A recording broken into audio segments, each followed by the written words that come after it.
नमस्ते किसान साथियों, मैं गणेश किसान फिर से किसान कार्यशाला प्लेटफॉर्म पर आज हूँ जामनेर में आंबिल होड़ करके गांव है। वहाँ पर अपना CKG9 का प्लांट लगा हुआ है। एक्चुअल इस क्षेत्र में यहाँ पर CKG9 के काफ़ी पौधे लगे हुए हैं, क्योंकि पिछले साल जो 2-3 प्लॉट लगे हुए थे उसका बेटर रिस्पांस किसानों को मिला और उस प्लॉट की वजह से इस क्षेत्र में इस साल अभी अक्टूबर, नवंबर और दिसंबर में लगभग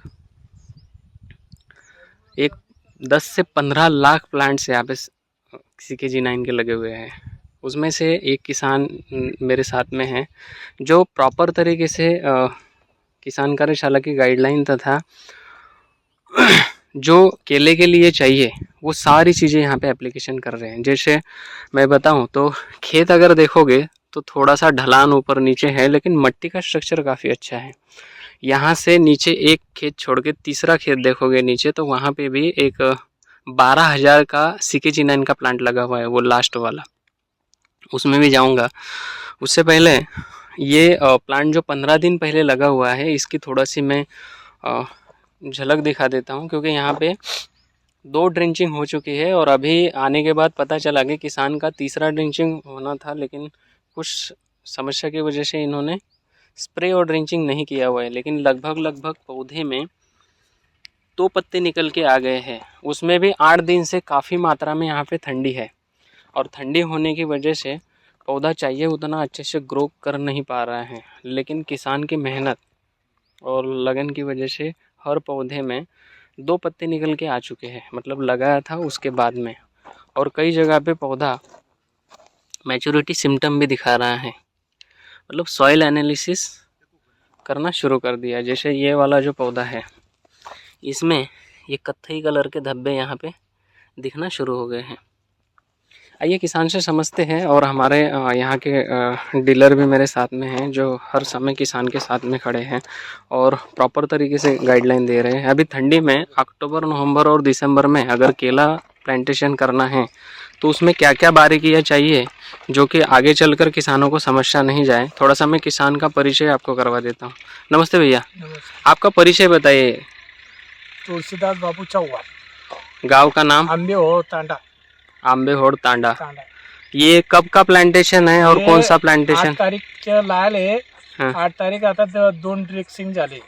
ओके, त्याच्यामध्ये केला गुरु किटची एक ड्रिंचिंग झालेली आहे। एक ते झाली आणि एक दुसरा झाला एक। ओके, थोड़ा सा अभी नवंबर का आज का 22 तारीख है। हाँ, है ना। 22 तारीख के हिसाब से जैसे अक्टूबर, नवंबर और दिसंबर में जिन किसानों ने केला प्लांटेशन अपने क्षेत्र में किया हुआ है उन किसानों के लिए थोड़ा सा मैं बताने का प्रयास करूंगा कि लगभग अभी ठंडी बढ़ेगी। पिछले 4 से 5 दिनों से ठंडी, रात में अगर देखें तो 10 से 5 डिग्री का टेम्परेचर हो रहा है। तो उसी बीच क्या होना चाहिए, जैसे दिसंबर महीना जो आएगा उसमें ठंडी की लहरें आएगी, तो उस समय केले के इस पौधे को वो रोकेगी। तो उसके लिए करना क्या चाहिए, बराबर। तो स्वेटर तो हम लोग हर पौधे को नहीं दे सकते हैं, लेकिन स्वेटर का जो काम करेगा वो काम हमें करना पड़ेगा। तो 2 पौधों के बीच में यहाँ पर जैसे ये पौधा और ये पौधा ये बेड के ऊपर लगा हुआ है, तो 2 पौधों के बीच में यहाँ पर, है ना, यहाँ पर 2 मक्का के दाने डाल सकते हो, 2 बाजरा के दाने डाल सकते हो, 2 दादर के दाने डाल सकते हो, या फिर नॉर्मल तरीके से सर्ण या मक्का, ये सर्ण जो ताग हम लोग बोलते हैं वो डाल सकते हो, 4-5 दाना। ये इसलिए डालना है, बाजरी डालेंगे ना, है ना। अभी मक्के का क्या होता है, कई सारे किसान बोलते हैं कि मक्का लगाने के बाद सुअर अटैक करते हैं। हाँ, नहीं बाजरी लगाएंगे तो मक्का के लिए बाजरा या फिर दादर ये खाने के लिए भी हो जाएगा आपको, अगर खाने के लिए चाहिए तो, क्योंकि कम से कम ये कितना 3000 पौधा है ना, तो 5000 है, 200 का भी 5000 पौधा है, तो कम से कम 5000 पौधों में सेंटर में अगर 2 दाने लगाओगे तो पूरे खेत में 5 दूना 10,000 दाने लगेंगे। और जो सेपरेट लगेंगे ना तो इसमें आने वाला जो फल है वो भी काफ़ी अच्छा आएगा और आने वाली ठंडी लू को इससे बचाया जाएगा। और अभी लगभग कई पौधों में थोड़ा सा पीलापन है। हाँ, ये पीला है ना। तो तीसरी ड्रिंचिंग जो आपको मेरे तरफ से आई हुई होगी या शुभम भाई ने आपको बताई होगी, तो अभी आपको तीसरी ड्रिंचिंग में 1000 पौधों के लिए 200 लीटर पानी, 2 kilo calcium nitrate, 2 kilo ammonium sulphate और ये केला गुरु कीट का ये पाउडर जो आता है ये इसमें 300 ग्राम। इसको हिला लेना है और हिलाने के बाद में पौधे से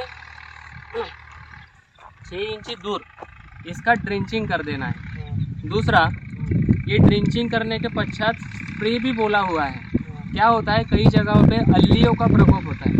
अभी आपके यहाँ पे अल्ली तो दिख नहीं रही है, लेकिन प्रिवेंटिव प्रोटेक्शन करके रखना है आपको। तो 200 लीटर के बैरल में केला गुरु कीट का छोटा बोतल आया हुआ होगा, वो इस ड्रम में डालना है पूरा बोतल, और 3-19-19 2 किलो, और उसमें इमामेक्टिन बेंजोइड आता है, वो सेव जैसा होता है ना, बारीक बारीक सेवई, वो डालना है उसमें 50 ग्राम, या नीम ऑयल भी आप ले सकते हो। उसमें अमीनो प्रोटीन पाउडर 300 ग्राम और मिक्स माइक्रोन्यूट्रन वो लेना है 200 ग्राम।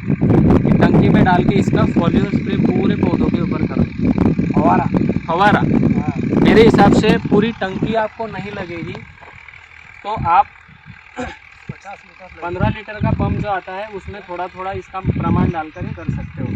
अभी कई जगह पे थ्रिप्स और माइट्स भी दिखाई दे रहे हैं, बारीक बारीक, तो इसमें ट्रैप लगाना बहुत ही अनिवार्य है। मतलब ट्रैप कौन सा, जो पीले कलर के और नीले कलर के जो ट्रैप आते हैं वो कम से कम 5000 पौधों में 20 से 25 लगने चाहिए। कौन सी हाइट में, पौधे से कम 3 से 4 इंच दूरी पर यहाँ पे ये ट्रैप ऐसे लगने चाहिए, ताकि जितने भी मच्छर और थ्रिप्स और माइट्स है वो पूरे उसके ऊपर अट्रैक्शन होकर चिपक जाए। ठीक है, इतना काम कर लीजिए। ये प्लॉट का तो कंटिन्यूसली हम लोग आते रहेंगे, तो यहाँ का विजिट चालू ही रहेगा। कुल मिला के आप पौधा लगाकर समाधानी है क्या, बस उतना ही देखने के लिए हम लोग आए। समाधानी तो है, मतलब मालूम अब हमारा समाधानी है, तो उसमें हमको मालूम नहीं है वो ये झाड़ का मुझे उसमें आली है का थोड़ा ये वो दिखेगा आपको। जैसे शुभम के साथ में आप हो तो ये समय समय पे आपको सारी चीज़ें बता दिया करेंगे, और उसके पहले ही आपको ये एप्लीकेशन करवा लेना है। इसमें ना ये सब पीला ये दाग हो रहा, तो ये इसको क्या है, ये वही है, ये जो काले काले कलर के धब्बे आते हैं ना, ये इसके ऊपर थ्रिप्स माइट्स मच्छर जो बैठते हैं रात के समय, कीड़े। अगर आप कहीं शाम के समय आओगे ना, इसको ऐसा हाथ लगाओगे तो बारीक बारीक मच्छर जिससे भागते हैं ना, उसके लिए उसके ऊपर नीम ऑयल का या फिर इमामेक्टिन का स्प्रे करोगे ना, तो कुछ समय के लिए वो थ्रिप्स माइट भाग जाएंगे। लेकिन वो भागेंगे कहाँ, उसके ऊपर ट्रैप अगर लगा के रखोगे ना, तो वो ट्रैप को चिपक जाएंगे। ठीक है, ओके।